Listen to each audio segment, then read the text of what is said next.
नमस्कार दोस्तों। एक बार फिर से स्वागत है आपका द करियर अकेडमी मुरैना में। आइए आज की करंट अफेयर को देखते हैं। इसके जो क्विक रिवीजन के पहले प्रश्नों को देखते हैं हम।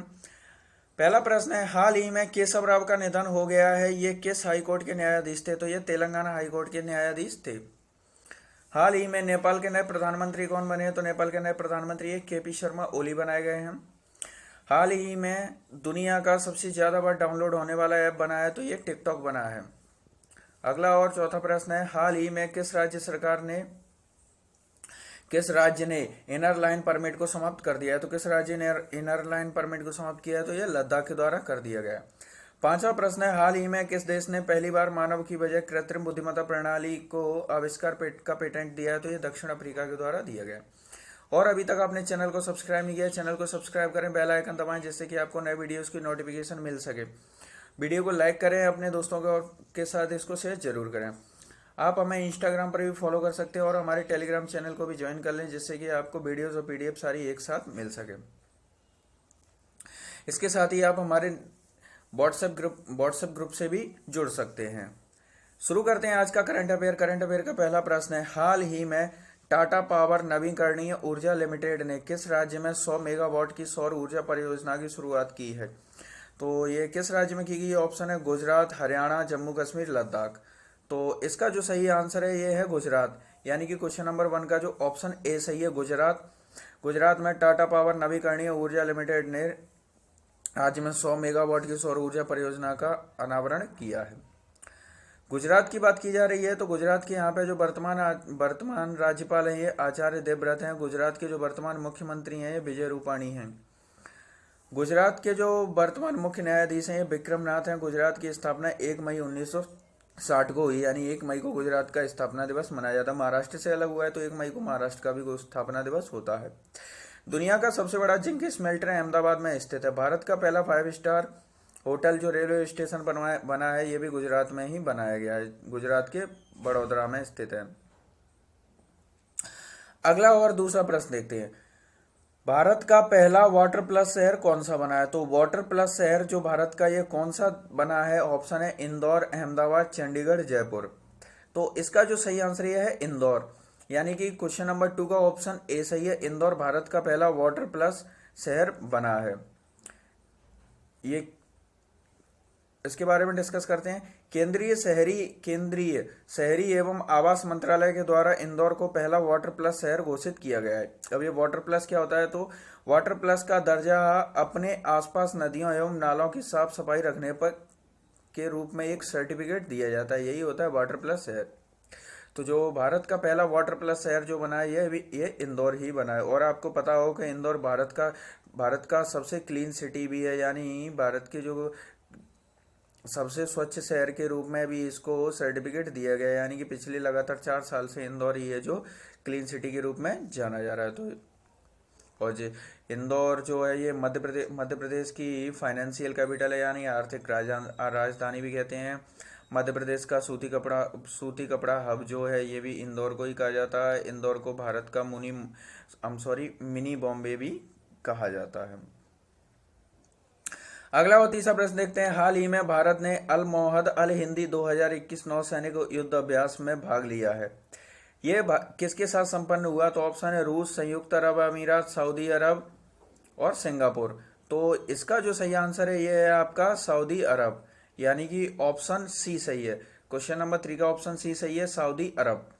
सऊदी अरब ने अल मोहद अल हिंदी 2021 नौसैनिक युद्ध अभ्यास में जो है भारत ने इसकी नेवी के साथ जो है भाग लिया और यह जो संपन्न हुआ है।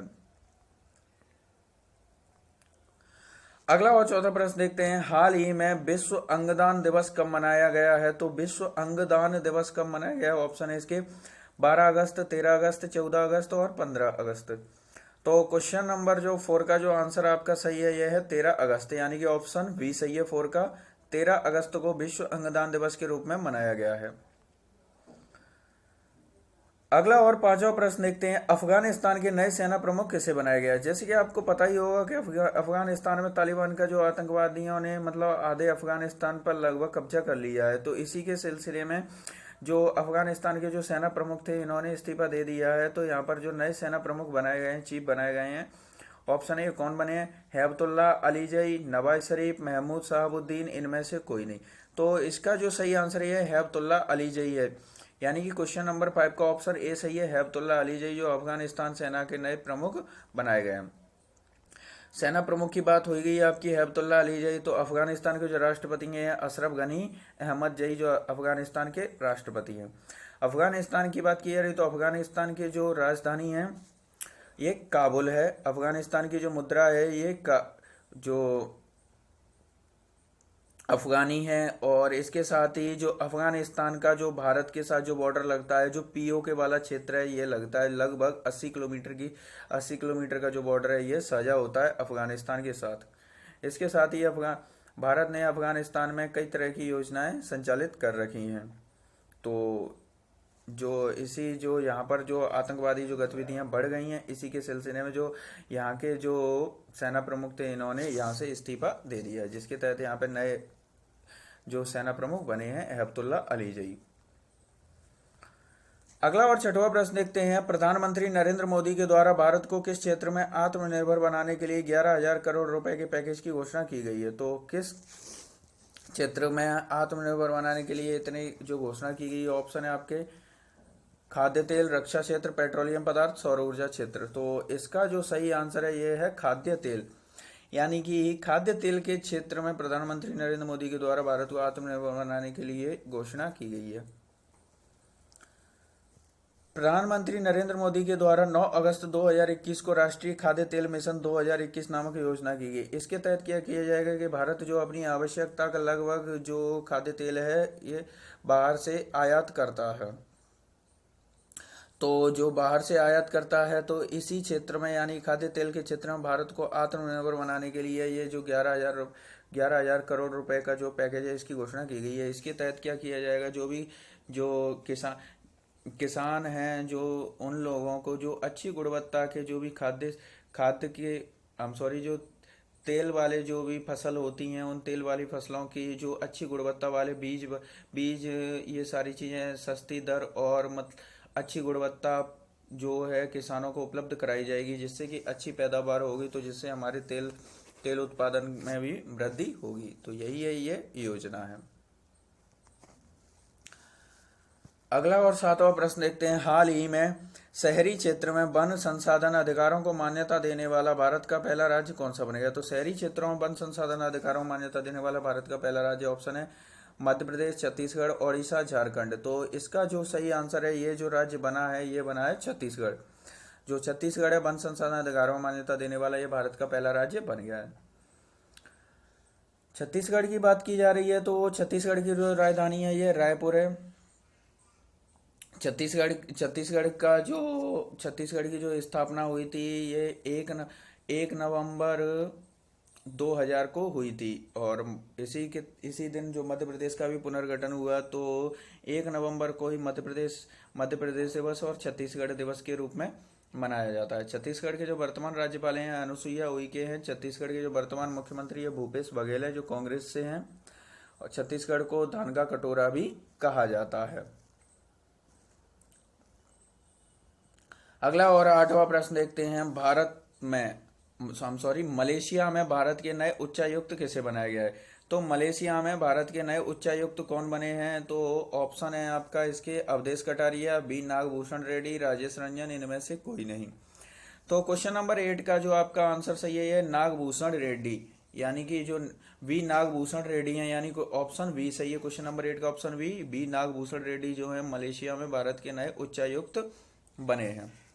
मलेशिया की बात हो रही है तो मलेशिया के बारे में देखते हैं। मलेशिया के जो वर्तमान प्रधानमंत्री हैं मुहिद्दीन यासीन हैं। मलेशिया की जो राजधानी है कुआलालंपुर है। मलेशिया की मुद्रा है जो मलेशियाई रिंगित है। और जो मलेशिया जो देश है ये एशिया महाद्वीप के अंतर्गत ही आता है।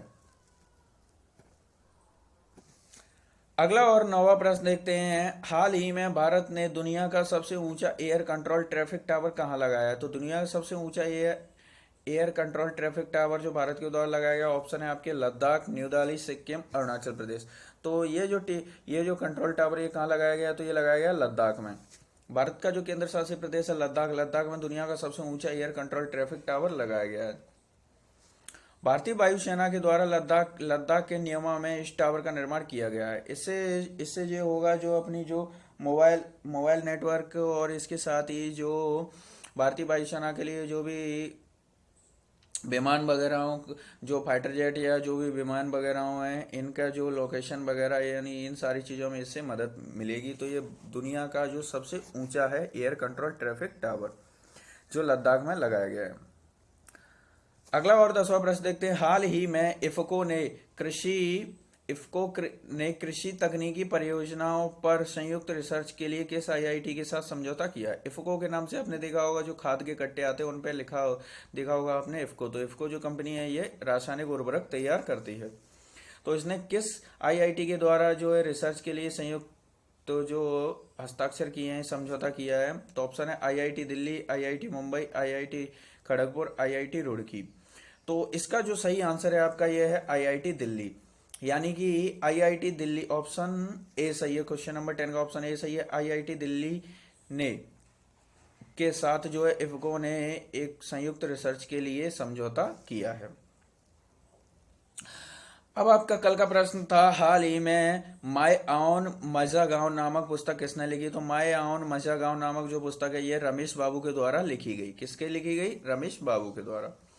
अब आपके लिए आज का प्रश्न है, वोडाफोन आइडिया के नए नॉन एग्जीक्यूटिव चेयरमैन किसे बनाया गया है? तो वोडाफोन और आइडिया के जो नए एग्जीक्यूटिव चेयरमैन ये बने हैं, ऑप्शन है आपके हिमांशु कपानिया, कुमार मंगलम बिरला, महेश रस्तोगी, इनमें से कोई नहीं। तो इसका जो भी आपका सही आंसर हो उसे आप कमेंट बॉक्स में लिख के बताइए, और इसके साथ ही इसके बारे में जितनी भी जानकारी हुआ करे क्वेश्चन के बारे में उतना डिटेल में कमेंट बॉक्स में लिखा कीजिए, क्योंकि जो चीज़ें हम लिखते हैं उन चीज़ों को हम लंबे समय तक याद रख पाते हैं। वीडियो को लाइक करें, चैनल को सब्सक्राइब जरूर करें।